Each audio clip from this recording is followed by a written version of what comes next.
reporting for Katie Chats here at RAINDANCE Toronto with writer, director, producer ROB HEYDON. What inspired you to get into the business?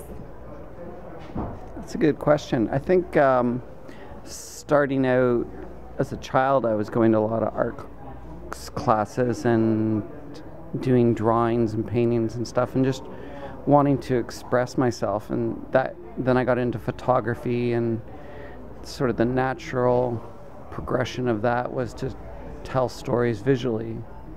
So, what was the most rewarding part about making your film Ecstasy?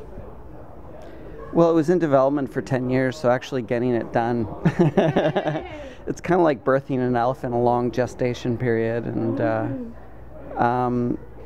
just seeing the final film up on the screen and realizing that it's so similar to what we originally intended. So it was great.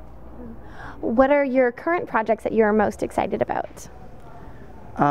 There's a few. There's one, a documentary about climate change that we're working on, talking about the solutions, and a feature film with a producer in the UK named Andy Harries. It's a co-production called No Child of Mine, starring Helen Mirren. So. Back to the first film that you mentioned, can you give me a few tips on solutions to climate change? Well, I think it's really up to individuals and communities and cities and towns to convince their governments. So in Denmark in the 70s, they passed laws that made it interesting for businesses to get tax credits to invest in sustainable resources. So they have the biggest wind companies in the world. In Germany, they've passed legislation to make 50% of all the energy come from green sources by 2020. In Abu Dhabi, they're building a zero-emission city for 50,000.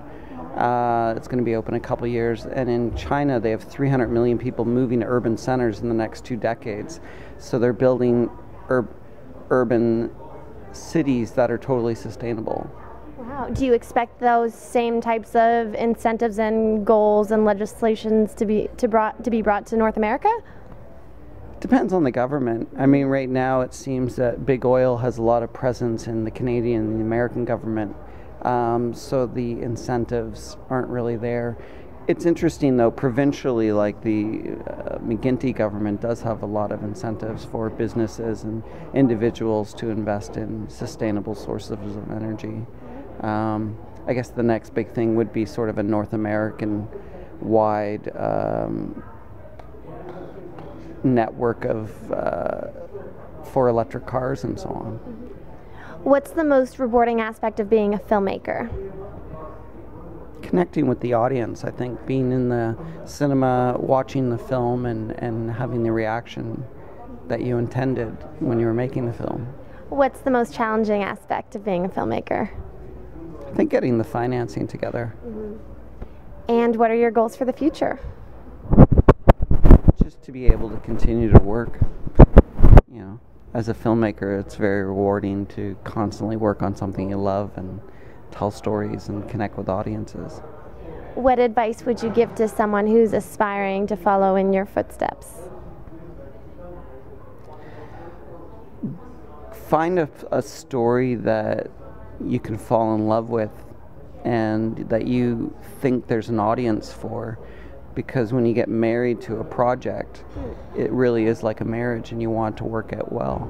So be passionate about what you do and be passionate about the stories you want to tell, but have a reason for why you want to tell this story, and who is the audience should be one of your first questions when evaluating stories or film projects. And where's the best place to find out more information on you and your projects online? Well, I think for the Ecstasy project, we have special websites for it. So there's ecstasymovie.co.uk or ecstasymovie.com.